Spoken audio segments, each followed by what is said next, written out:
지금으로부터 9년 전 2013년 2월 11일 저 아침에 로마의 바티칸 교황의 직무를 수행하던 베네딕트 16세는 짤막한 발표문 하나를 읽고 있었습니다. 형제들이여, 하나님 앞에서 나의 양심을 반복해서 되돌아본 결과 나는 고령으로 인해 더 이상 이 직임을 수행하는 데 적합하지 않다는 확신에 이르게 되었습니다. 그러므로 이 직을 2월 28일 오후 8시 내려놓겠다고 하는 선언을 했습니다. 갑작스러운 선언에 온 세계는 그만 하늘의 날벼락처럼 경험했다고 뉴스는 헤드라인을 장식하고 있었습니다. 역사 속에 2000년의 역사 한 번의 예외가 있긴 했지만 아무도 예상하지 못한 발표였기 때문입니다. 이 이야기를 다룬 새로운 교황, 이전 교황이 죽어야 시작되는 건데 지금 우리들의 시대는 교황이었던 사람과 또 새로운 교황이 등장하는 그런 시대 속에 영화로 만들어져서 요즘 넷플릭스의 두 교황이라고 하는 그 영화가 바로 이것을 이야기하고 있습니다. 베네딕트 16세 교황은 2005년도 제256대 교황으로 선출이 되었습니다. 뭔가 교회는 개혁과 새로워져야 된다고 하는 기대와는 달리 다른 교황이 등장하게 된 것입니다. 그가 개인적으로는 매우 유능한 사람이라고 말합니다. 그러나 전통을 중요하게 여기고 뭔가 과거의 일들을 답습해 가려고 하는 보수적인 행보는 사람들에게 실망감을 주었고 결국 교회를 퇴보시키는 그런 비난을 듣고 있었던 터였습니다. 그러나 천주교의 교황은 종신직이기 때문에 세상을 떠나기 전까지는 내려놓을 수가 없는 그런 직함이었던 겁니다. 그러나 내려놓기로 결정을 하고 이 교황은 추기경 가운데 누가 이 일을 감당할 수 있을까 하는 생각으로 본인이 지명하는 건 아니지만 그래도 기도를 해야 되니까 그 당시 좋은 평판을 듣고 있었던 아르헨티나의 호르헤라고 하는 추기경을 생각하고 있었는데 마침 그가 그를 교황을 찾아왔습니다. 이유인즉슨 오늘날의 교회가 시대의 변화를 따라가지 못하고 그래서 이 직임을 수행할 수 없다고 추기경을 내려놓겠다고 하는 그런 이유로 교황을 찾아온 겁니다. 그러나 교황이 권면합니다. 당신이 그런 이유로 추기경을 그만두면 함께 일하던 다른 추기경은 또 나를 비롯한 우리는 무슨 일이 되겠느냐고, 체면이 어디 있겠느냐고. 절대 그럴 수가 없다고 은퇴를 반려합니다. 그러면서 그의 생각과 사상을 떠보기 위해서 여러 가지를 대화 속에 묻습니다. 호로의 추기경은 이렇게 말합니다. 시대가 달라졌습니다. 그러므로 이혼도 받아들여야 되고 그리고 동성애에 대한 문제도 전향적으로 생각해야 되고 뿐만 아니라 피 많은 문제도 받아들여야 된다. 이런 얘기들을 이야기하면서 성추문을 저지른 그런 사제들은 바로 해임을 해야 되는데 그렇지 못한 불만을 이야기하고 있었습니다. 그랬더니 추기경의 교황이 이렇게 말합니다. 그렇게 하는 그것은 잘못하는 것이라고, 그것은 세상의 변화를 따라가는 것이 아니라 세상과 타협하는 것이라고 단호하게 받아들이지 못하겠다고 반박합니다. 생각은 이렇게 심히 충돌하고 있었지만 그러나 만난 두 사람은 서로 마음이 통하는 것을 느끼게 되어지고 특별히 늘 혼자 살아야 되는 교황, 밥도 늘 혼자 먹어야 되는 그 교황에게 호로의 추기경과의 만남의 시간은 서로가 서로에게 위로를 주는 아마 그런 시간이 되었던 것 같습니다. 다시 만난 교황이 추기경을 다시 만나서 앞으로 자기가 그만두게 되려고 하는데 교황이 될 것을 준비하라고 그런 요청을 합니다. 그러나 그 호르헤라고 하는 추기경이 자기는 아르헨티나에서 살 때에 독재 정권과 더불어 싸우다가 고문을 당하고 죽임을 당하는 사람들을 막기 위해서 내가 그 못된 정부지만은 그 친정부적인 그런 행보를 취할 수밖에 없었다고 이야기하면서 그런 과거가 있는 나는 자격이 없다고 그렇게 할 수 없음을 이야기합니다. 교황은 그것은 신자들을 위한 행동이었고 또 속죄의 마음으로 빈민들을 돌보고 가난한 사람을 위해서 섬기며 사는 삶을 살지 않았냐고 그의 마음을 격려해 주면서 그의 죄를 사하고 용서해 주는 그런 일들을 합니다. 아울러 교황 베네딕트 16세도 자기도 성추문이 교회 안에 이 바티칸 속에 있었었는데 그걸 은폐하려고 했던, 세상에 드러나지 않으려고 그걸 감추려고 했던 자신의 잘못이 있다고 하는 사실을 고백하면서 그런 후에는 도대체 하나님의 음성을 들을 수가 없었고 성령의 사람이라 그러지만 성령의 사람인 것을 인정할 수 없었던 나 혼자만의 부끄러운 일이 있다고 하는 얘기를 서로 내어놓습니다. 모든 것이 완벽해야 되는 교황으로서는 정말 할 수 없는 얘기들이 주고받게 되어진 겁니다. 그러면 서로 자기의 잘못을 인정하고 부끄러움을 드러내면서 위에서 기도해주고 하나님의 용서를 선언하는 이야기들을 나누어 가게 됩니다.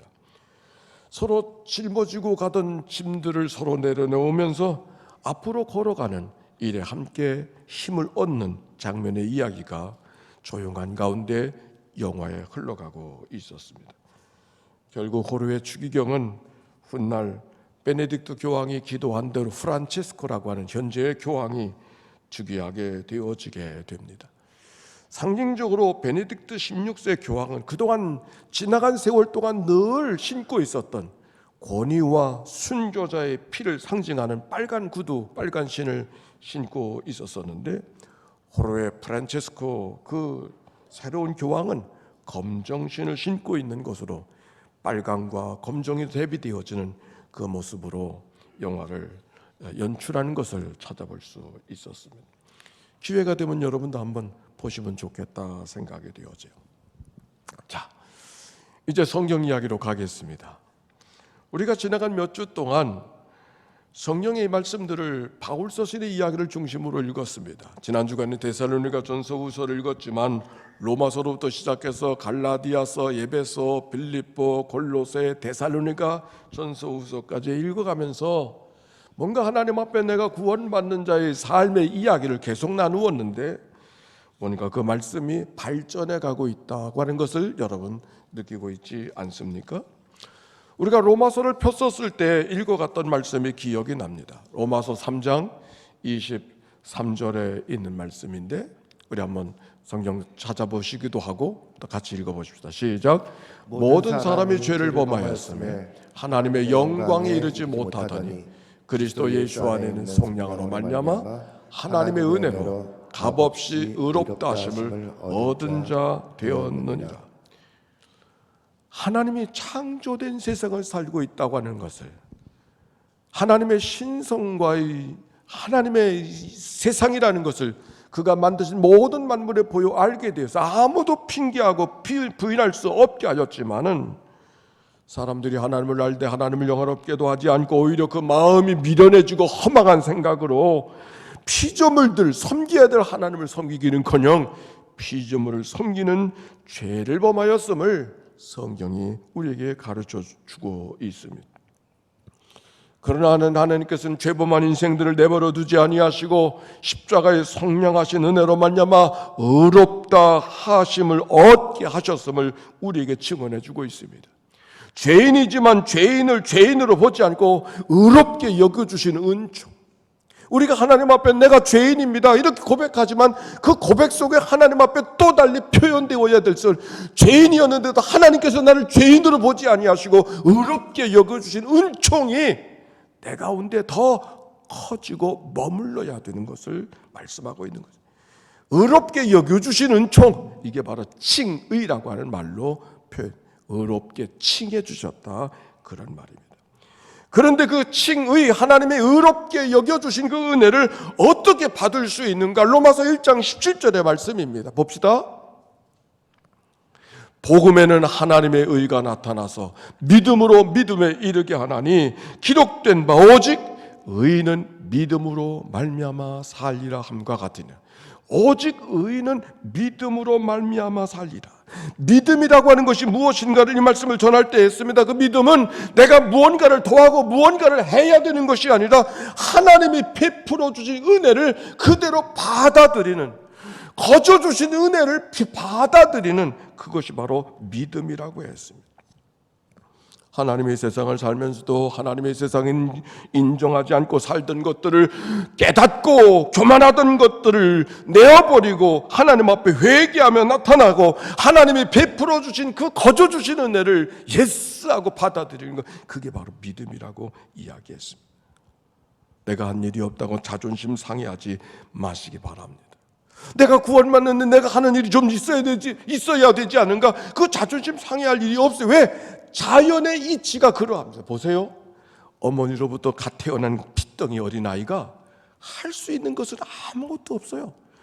베풀어 주신 어머니의 사랑을 받아들이는 것밖에 없어요. 똑같아요. 죄인이었던 우리가 할 수 있는 일이 뭐가 있어요? 하나님이 베풀어 주시는 일을 받아들이는 것 외에는 아무것도 없어요. 그걸 믿음이라고 하는 거예요. 갓 태어난 어린아이가 인생을 살아보겠다고 할 수 있는 일이 뭐가 있어요? 받아들이는 것 외에는 아무것도 없어요. 자존심 상해할 게 없어요. 그걸 믿음이라고 말하는 거예요. 왜 예수 그리스도를 복음이라고 이야기하는가? 죄인이었던 인생이 그리스도께서 내 대신 십자가에 죽어주심으로 대속해 주시는 종을 믿음으로 거저 의롭다함을 받았기 때문에 그리스도가 복음인 것이죠. 너희가 그 은혜로 인하여 믿음으로 말미암아 구원을 얻었나니 이것이 너희에게서 난 것이 아니요 하나님의 선물이라. 선물은 선물로 받으면 되는 거예요. 그렇죠? 선물을 뇌물일까 걱정할 게 없어. 선물은 선물로 받으면 되는 거예요.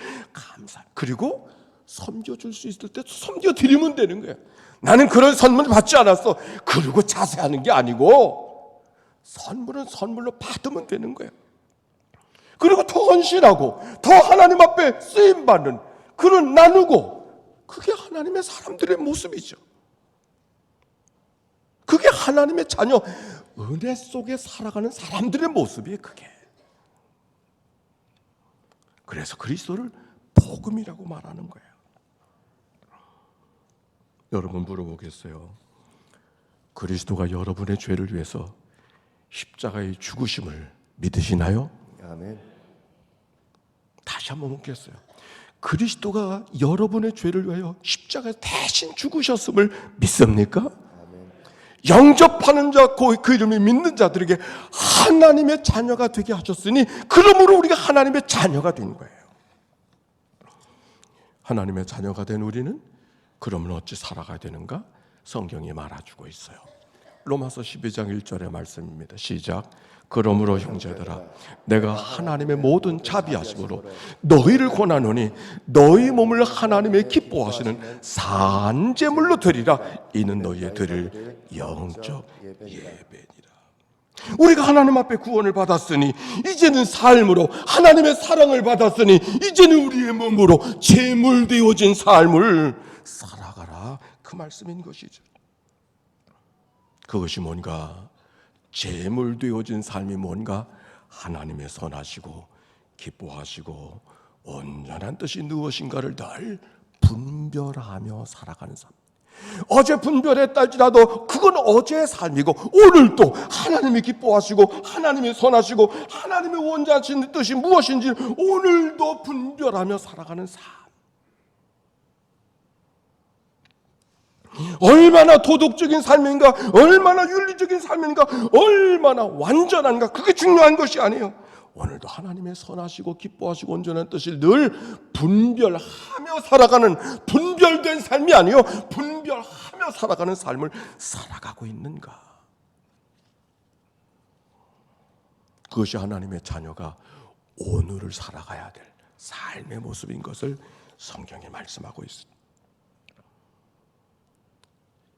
이 말씀을 성경은 갈라디아 교인들에게는 이렇게 표현하고 있습니다. 갈라디아서 5장 1절에 시작. 그리스도께서 우리를 자유롭게 하려고 자유를 주셨으니 그러므로 굳건하게 서서 다시는 종의 멍에를 매지 말라. 예수를 믿고 살아가는 우리의 삶의 표적이 뭔가요? 예수를 믿기 때문에 더 건강해지고, 예수를 믿기 때문에 더 권세 있는 사람이 되어지고, 예수를 믿기 때문에 더 어떤 지위가 주어지고, 우리 얼굴이 달라지는 것이 자유의 삶. 예수님께서 이렇게 말씀하지 않았어요? 진리가 너희를 자유케 하리라. 고대인들의 생각, 성경 속에 살아가는 사람들의 생각은 이 세상은 공중 권세를 잡고 있는 사단의 권세의 세상이기 때문에 뭘 해도 자유롭지 않아요. 무엇을 하더라 어디에 있어도 자유롭지 않아요. 바다에 가도 자유롭지 않았고, 바다에 농사를 져도 자유롭지 않았고, 고기 한 점을 먹어도 자유롭지 않았던 것이 그들의 삶의 모습이었어요. 그러나 그리스도를 통하여 자유케 해주신 하나님의 은혜, 어떤 것도 어떤 환경도 어떤 운명도 그를 붙들어 맬 수 없는 자유한 자의 삶, 이것이 믿고 살아가는 삶의 표적인 거예요. 죄와 죽음의 권세에서도 매여지지 않는 자의 삶. 웨슬리 일기 가운데 그가 회심하는 이야기가 기록이 되어져 있어요. 5월 24일 9시 15분 전 올드스게이트 거리에 천막 집회에 참석했다가 강단에서 읽혀지고 있었던 로마서의 주석의 말씀을 듣고 있었을 때 가슴이 뜨거워짐을 느꼈다. 말씀은 있는데 왜 가슴이 뜨거워져요? 근데 말씀은 있는데 가슴이 뜨거워졌다. 뜨거워진 이유는 다른 것이 아니에요. 예수 그리스도의 십자가의 은혜로 나의 모든 죄가 속하여졌다. 그리스도의 구속의 은총으로 나의 모든 죄가 나로부터 떠났다고 하는 이 믿음의 고백이 그 마음을 뜨겁게 해주었던 이야기예요. 죄 가운데 살아가는 인생이었지만 죄가 나로부터 떠났다고 하는 것을 온몸으로 경험하게 되어서 마음의 뜨거움을 경험하고, 그 뜨거운 마음이 어디서도 복음을 전할 수밖에 없었던 웨슬리의 삶을 만들게 되어졌고, 그게 바로 오늘 감독의 운동을 만들어 준 것이죠. 5월을 시작하는 이때 웨슬리 목사님의 마음을 뜨겁게 만들어 주었던 그 하나님의 구속의 은총, 하나님의 성령의 역사가 우리의 심령들 모두의 마음을 붙들어줘서 뜨거운 5월의 회복의 계절이 우리 하나님의 교회 가운데도 가득하게 되어지기를 바랍니다. 이 자유는 무엇을 해도 되는 자유는 아니에요. 오히려 본능의 욕구대로 살아가려고 하는 그런 자유가 아니라 오히려 스스로 종이 되어지는 자유. 자유를 위하여 너희가 부르심을 받았으나 그러나 그 자유로 육체의 기회, 본능, 육체의 욕망의 기회로 삼지 말고 사랑으로 서로 종이 되는 자유. 그러면 성경은 우리에게 중요한 가르침을 주고 있습니다. 갈라디아서 5장 16절의 말씀이죠. 같이 읽읍시다. 시작. 너희는 성령을 따라 행하라. 그리하면 육체의 욕심을 이루지 아니하리라. 성령을 따라 행하라.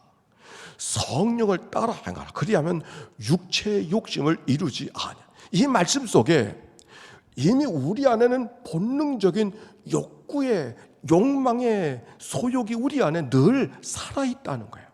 그러나 그 욕구대로 살지 못하게 하는 또 다른 역사가 있는데 그게 바로 성령의 소욕이라는 거예요.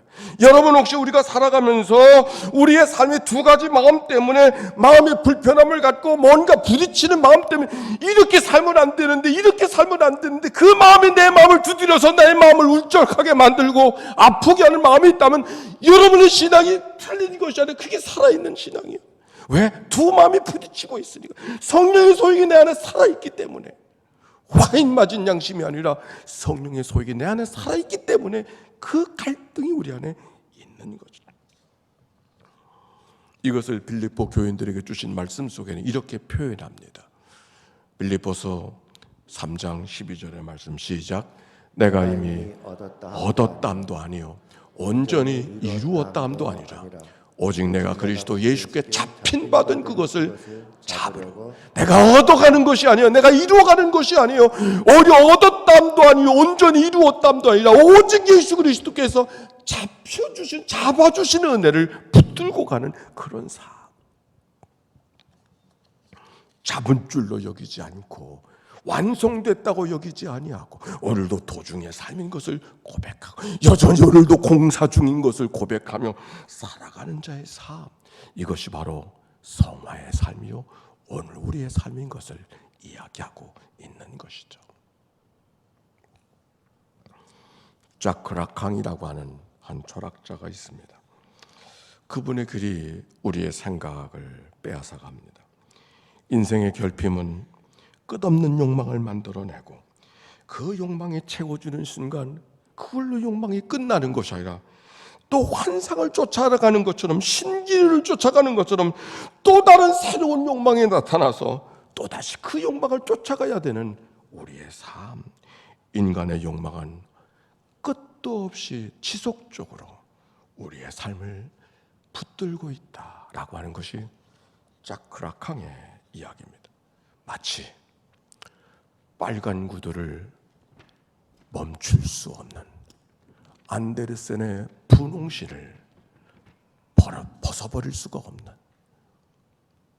춤을 추고 싶지 않은, 춤을 추면 안 되는 자리까지 춤을 춰야 되는, 자기를 드러내면 안 되는 자리에서 끊임없이 자기를 드러내게 하려고 하는 그 욕망, 그것이 인간의 삶을 덮고 있어서 우리의 삶을 힘들게 하고 넘어지게 만들고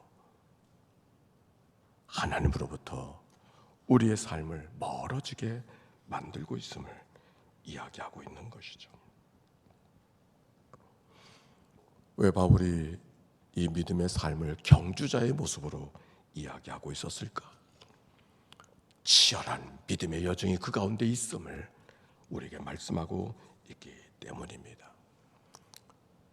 우리의 욕망의 춤, 누구도 제어하지 못하는 욕망의 춤, 누구에게만 있는 것이 아니라 인간 되었다고 하는 사실이 늘 우리의 삶을 흔들고 있는 욕망의 춤, 어떻게 멈출 수 있을까? 성경은 이렇게 말합니다. 같이 시작. 너희 안에 이 마음을 품으라. 곧 그리스도 예수의 마음이니. 너희 안에 이 마음을 품으라.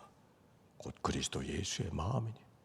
근본 하나님의 본체시나 하나님과 동등됨을 여기지 아니하시고 오히려 자기를 비워 종의 형체를 가지사 사람과 같이 되신 예수 그리스도의 마음, 그 마음을 닮아가는 여정이 성화의 여정이고 그 마음을 닮아가는 삶이 우리의 삶이어야 됨을 말씀하고 있는 것입니다. 자기를 비우는 성화의 여정이 무엇인가를 영화 두 교황의 이야기가 우리에게 증언해 주고 있습니다. 교황이 되는 사람은 실수하면 안 되는 사람이고 교황이 된 사람은 결격이 있으면 안 되는 사람이었습니다. 그러나 영화 속에 실제로 교황의 모습은 완전한 사람이 아닙니다. 완전하기는커녕 과거가 있는 사람이요, 완전하기는커녕 상황의 변화 속에서 어찌 해야 될 것인가를 갈등하고 때로는 타협하기도 하고 때로는 감추기도 하고 때로는 지나가기도 하는 우리의 삶과 별로 다를 것이 없는 삶이 교황의 삶이었어요. 그런데 그들의 남다름이 무엇이었는가? 자기 안의 부끄러움을 고뇌로 하는 것으로 끝나지 않고 드러내고 인정하고 고백하고 나 또 하나님 앞에 용서받아야 될 사람인 것을 인정하고 살아가는 삶, 그것이 바로 그들의 삶을 남다르게 만들어가는 것이죠. 어떤 지위가 되어졌기 때문에, 어떤 결단이 그들에게 있었기 때문이 아니라 여전히 나도 하나님 앞에 살아가야 되는 인생인 것을 고백하고 잘못을 인정하고 하나님의 용서가 필요함을 구하며 살아가는 그 삶이 남다르게 살아가는 삶의 모습, 그게 바로 거룩함의 모습인 것이죠. 우리의 삶이 어찌해야 될 것인가를 성경이 이야기해 주고 있습니다. 정리해 보겠습니다. 지금까지 나누었던 이야기를 이런 도표로 하나 만들어 볼 수가 있습니다. 하나님의 창조, 그래서 하나님의 형상대로 지음받은 인생, 그러나 하나님과 같이 되어보려고 하는 그 아담의 마음, 그 교만이 죄된 백성이 되어져서 하나님께로부터 온 모든 좋은 것들을 거절하고 인간의 힘으로 살아가려고 하다 보니까 남의 것을 내 것으로 빼앗는 약육강식의 삶이 시작되어진 것이 우리의 삶. 그러나 그 인생을 하나님이 내버려 두지 아니하시고 선행하신 하나님의 은총으로 죄 가운데 있던 인생들이 돌아서기 전에 먼저 하나님께 손 내밀어 주시고 베풀어 주신 은혜 때문에 베풀어 주신 은혜를 거절하지 않고 받아들이고 인정함으로 반응함으로 그게 믿음인 것이죠. 하나님 없이 살려고 했던 인생들이 하나님을 바라보는 것이 회개요. 그것에 대한 반응이 믿음. 예스. 바로 그때 하나님께는 우리를 의롭게 여겨주시는 칭의, 의롭게 여겨주시는 은혜가 있는 것이고, 바로 동시에 우리에게는 다시 태어나는, 혈육으로 태어나는 것이 아니라 성령과 믿음으로 태어난 거듭남, 중생의 삶이 시작되어지는 다고 하는 것이 우리의 고백이에요. 그때부터 시작해서 성화의 여정, 그리고 하나님 앞에 맞닿는 시간, 완전 성화에 이르기는 이 삶의 여정, 이것이 우리의 구원관이에요. 회개, 믿음, 베풀어준 하나님의 선행하시는 종을 거절하지 않고 예스하고 받아들이고 반응하는 것, 감사함으로 반응하는 것, 그래서 의롭게 여겨주시고 거듭난 삶으로 우리의 삶이 바꿔져서 하나님의 자녀다운 삶을 거룩한 삶으로 여정, 그 성화, 그리고 그 성화가 완전 성화에 이르기까지의 삶의 여정이 믿음을 걸어가는 삶의 모습이죠. 데살로니가서를 읽어가면서 데살로니가서를 읽어갈 때 이 말씀을 여러분에게 나누는 것은 이유가 있어요. 그 완전 성화의 삶이 무엇인가를 이야기해 주는 거예요.